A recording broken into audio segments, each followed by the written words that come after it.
જય સ્વામિનારાયણ મિત્રો, આજે આપણે બનાવીશું વટાણા અને બટેકાનું શાક. તો તેના માટે મેં 500 ગ્રામ બટેકા લીધા છે અને 500 ગ્રામ વટાણા ફોલીને તૈયાર કરી દીધા છે. બટેકા પણ સમારી લીધા છે અને ટામેટું બધું સમારીને તૈયાર કરી દીધું છે અને 1 ચમચી જેટલી આપણે લસણની પેસ્ટ લીધી છે.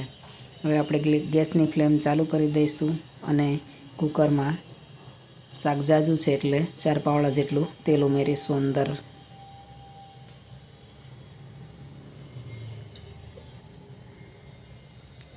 હવે તેની અંદર આપણે 1 ચમચી જેટલી રાઈ, 1 ચમચી આપણે આખું જીરું ઉમેરીશું અંદર અને 1 ચમચી જેટલી આપણે હિંગ ઉમેરીશું અંદર અને લસણની પેસ્ટ અંદર ઉમેરી દઈશું.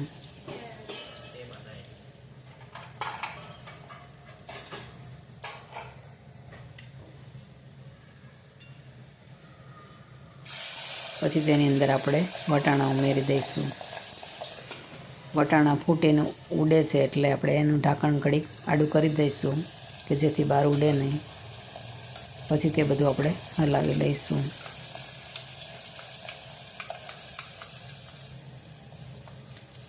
હવે તેની અંદર આપણે બટેકા ઉમેરી દઈશું.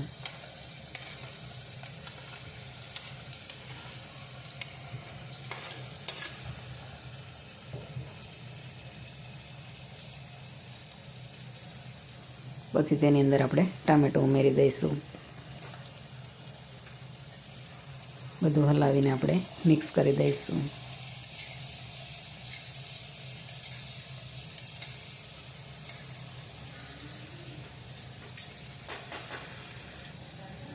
હવે તેની અંદર આપણે 1 થી 1.5 ચમચી જેટલી હળદર ઉમેરીશું.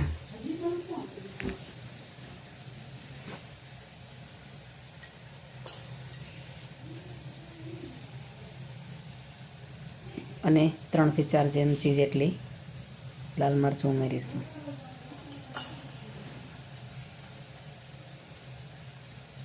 અને 2 ચમચી જેટલું આપણે અંદર ધાણા જીરું ઉમેરીશું અને 2 ચમચી જેટલું અંદર મીઠું ઉમેરીશું. સ્વાદ પ્રમાણે નાખીશું આપણે જેટલું મીઠું જોઈએ એટલું. પછી બધું હલાવીને આપણે મિક્સ કરી દઈશું. જો તમને મારી રેસીપી ગમે તો તેને લાઈક, શેર અને સબસ્ક્રાઈબ જરૂરથી કરજો અને કમેન્ટ કરીને કહેજો કે તમને મારી રેસીપી કેવી લાગે. બધું હલાવીને આપણે મિક્સ કરી દઈશું.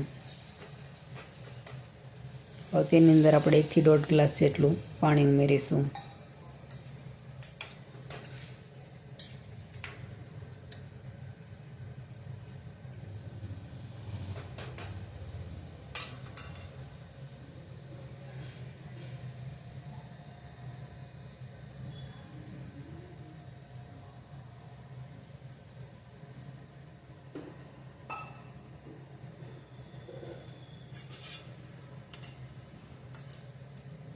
પછી બધું આપણે હલાવીને મિક્સ કરી દઈશું અંદર.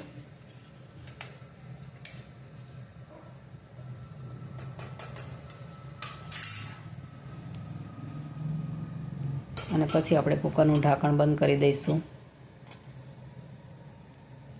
અને 4 થી 5 સીટી આપણે થવા દઈશું. તો આપણે 4 થી 5 સીટી થઈ ગઈ છે અને શાક બનીને તૈયાર